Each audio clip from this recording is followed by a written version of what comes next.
We're going to cover a myriad of topics on the Eagles today, but first, we must deal with one NFL report that surfaced. What's up? It's your boy Cintron. Come back at you with another news/analysis video. And I kid you not, that's my real name.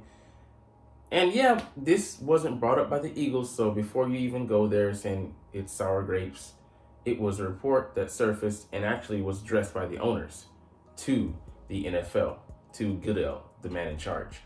The NFL reportedly blames players' cleats for Super Bowl field slipping issues. The field was a mess at Super Bowl 57 in Arizona. The NFL is reportedly blaming players' cleats without taking their own responsibility. Just shucking and jiving out here. I should say ducking and hiding from these allegations. I mean, it's easy to prove them beyond a shadow of the doubt. The Godfather, the guy they have been bringing in to do the fields for over 50 years. I think he did each and every one of the Super Bowls. He's now washed his hands with the NFL. He said this was a disaster. He cursed them out and let them know what it was, that he would never be working with them again, given the piece of they put out there out of the beauty that he created and sculpted over the course of months, culturing the field that they rolled out there and stuff. Anyways, let's get into the article, man. So the NFL has an unofficial excuse for the situation, one that has been communicated with when owners ask about it. So this isn't just going strictly to the fans. This is the owners, I think chiefly for their own council, that are asking, how should we talk to fans, and what the hell, because if my team was to go to the Super Bowl, what am I gonna expect, and am I gonna get the same shoddy treatment that you gave the Eagles and the Chiefs? Because the Chiefs did win, but you can't some of them in the back of their mind, they're dissatisfied with the product they were able to put out there because it wasn't in pristine condition. NFL was more worried about a production at halftime than the quality of the product on the field and the integrity of the game by way of that. Anyways, per a league source, the league blames the players for not wearing the right shoes. The Eagles changed their cleats and it didn't seem to matter. C.J. Gardner-Johnson, even though he's a Lion now and ex-Eagle, he had his own issues with us, with the contract dispute and all that going on. That being said, he came out and said he changed his cleats 3 times before the freaking game. And it still didn't make a fucking difference. And I'm guessing he probably changed them during the game as well. So that's at least 4 changes. Just ridiculous that they would come out here and make, put these players on, the under the guillotine and on the chopping block and just let the axe swing down with all reckless abandon. Knowing good and well that you are culpable. Who prepared the field? Who was in charge of preparing the field? Was it the teams or was it the NFL? I mean, So, I mean, it's just ridiculous. Brandon Graham came out and tweeted himself that, the Chiefs O-line was blessed with the field that they got. Man, we all know what it was. And some idiotic fans of whichever team, the Eagles or the Chiefs or other NFL franchises, just piling on because they weren't there, jealousy, saying that the O-linemen, the Chiefs had to play on the same field.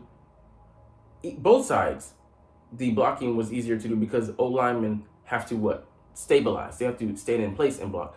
When you're a pass rusher, when you're rushing off the edge, you have to, get that torque off the ground, applying so many pounds of pressure per square inch to, get that momentum, to turn that corner.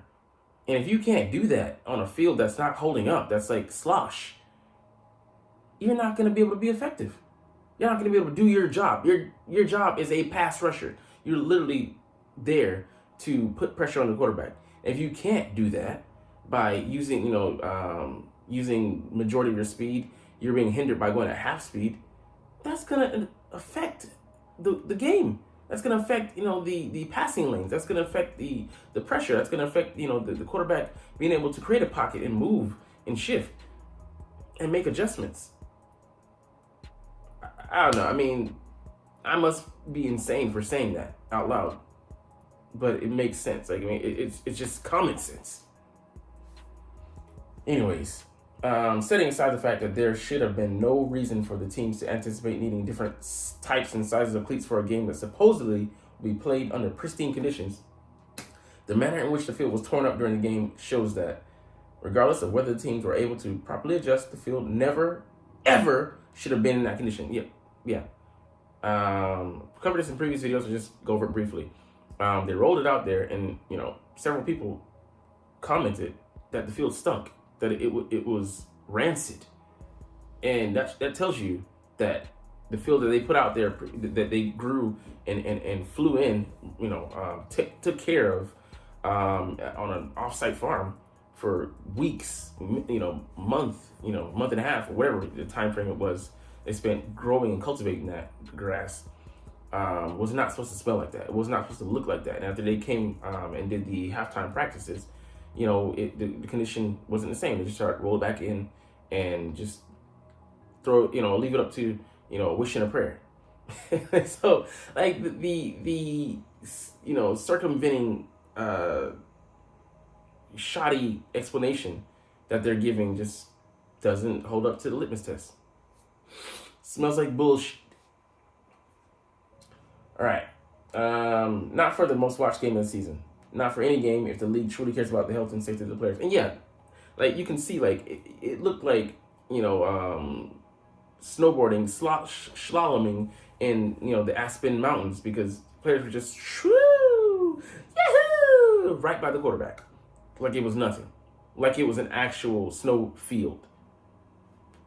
And if you want to dress it up, fine, but don't pretend to care about player safety, because guys could have torn their ACL. They could have had serious injuries. Fortunately, nobody was injured because their feet weren't getting stuck. But it was like mix of concrete and the Florida Everglades. But in the same breath, they'll be like, we care about the players and their safety, and we uphold the integrity of this game, and we hold it to a high standard, but yet give you this fucking product, all for a halftime performance of Rihanna, which she killed it. But who cared? Who the hell cares? In the words of Peter Griffin. But I mean, honestly, they got what they wanted. Not even saying conspiracy about who won or whatnot, or who was set up to win, but they got what they wanted as far as the viewer ratings, and that's it. And they can sweep it under the rug and feed you the same bullshit the next time it happens, or next year or whatever, they'll do it. So I hope that the owners make us think about it.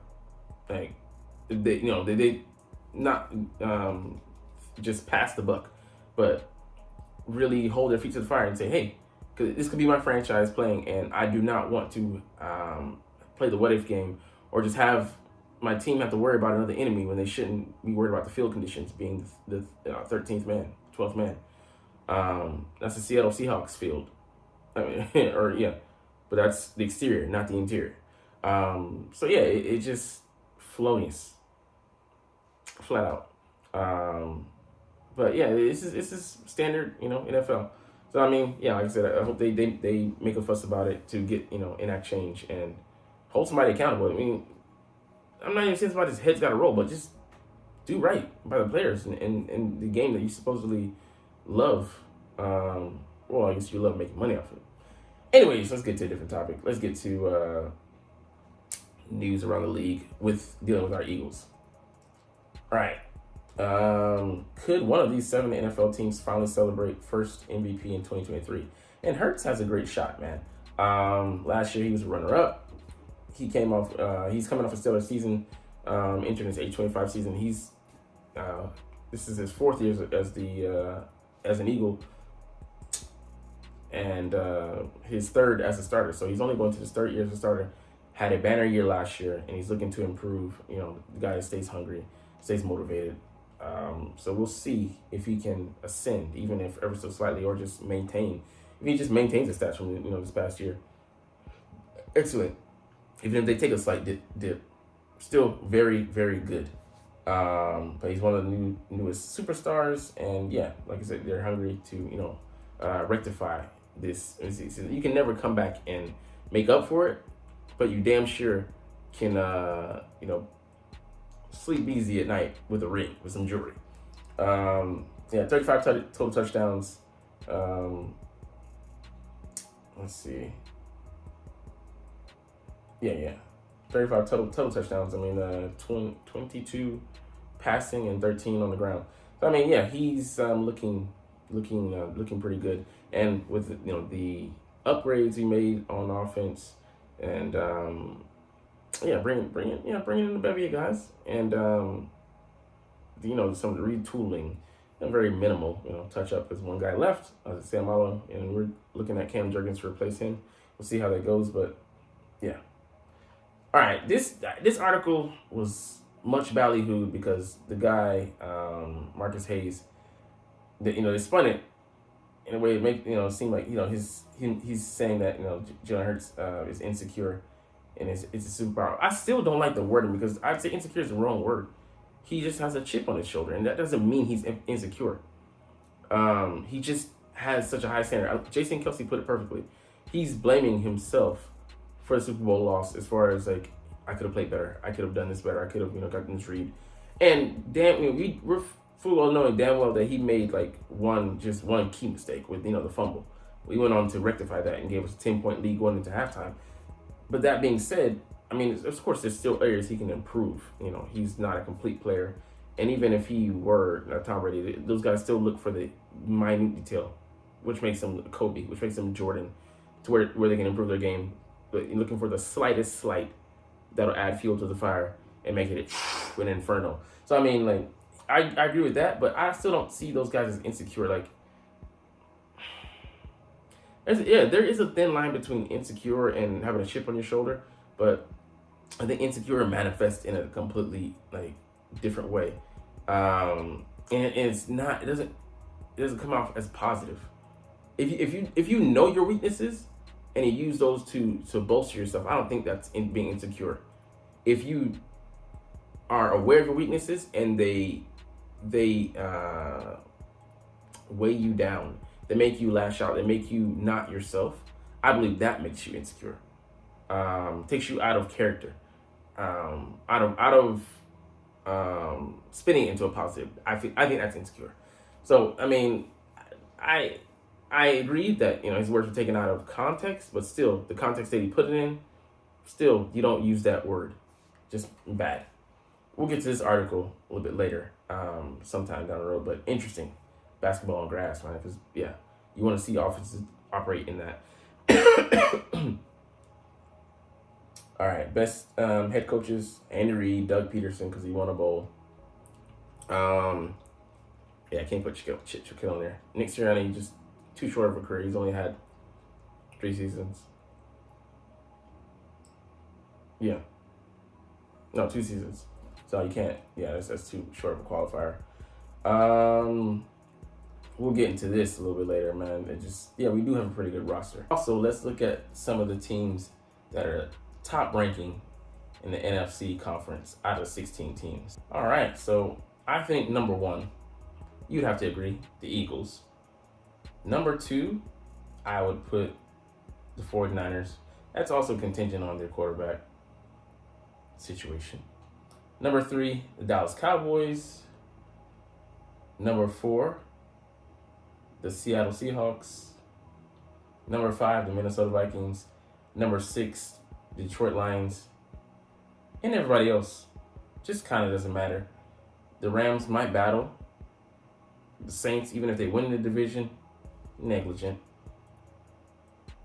Commanders, stuck at the bottom. Green Bay Packers, not going to win.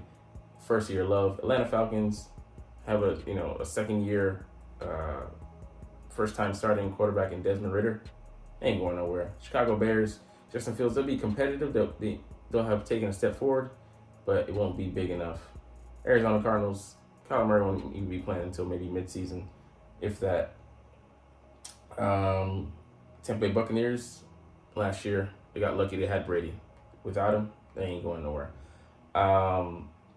So I put the Detroit Lions at last because they didn't make the playoffs last year. They have to prove that they can this year. But, man, it's a weakened conference, definitely. You look at the AFC, you have the Chiefs, the Buffalo Bills, the Cincinnati Bengals, and the competing Jags, then the Chargers, and then you have like the Dolphins competing, the Jets maybe being better this year, the Cleveland Browns maybe being able to do something, maybe a bounce back year from the Denver Broncos. Just overall deeper conference. So I'm glad that we're in the NFC because it makes our road easier, potentially going back to the Super Bowl. Anyways, that's where we end our video today. Gonna cut a lot of fat, but I just thought it was ridiculous, man. The Eagles weren't the ones to bring it up, so I know people are gonna say that, like, "Oh, you're just crying over spilt milk." Nah, man. But if the NFL came out and said that about your team, and just passed the buck and put it on the players, just pushing the accountability off on someone else when they're supposed to be the shield stands for integrity, you would at least have some sort of reaction as well, or maybe not, because you're fake as, and you're two-faced, a double-faced lying piece of shit. Anyways, gonna get invited before I get canceled. But as always, it's fly Eagles fly, and let's motherfucking go. Like, comment, share, and subscribe if you like. Thanks for watching. Check me out at Cintron Anime, Cintron Life, or Cintron Laughs, or other social media.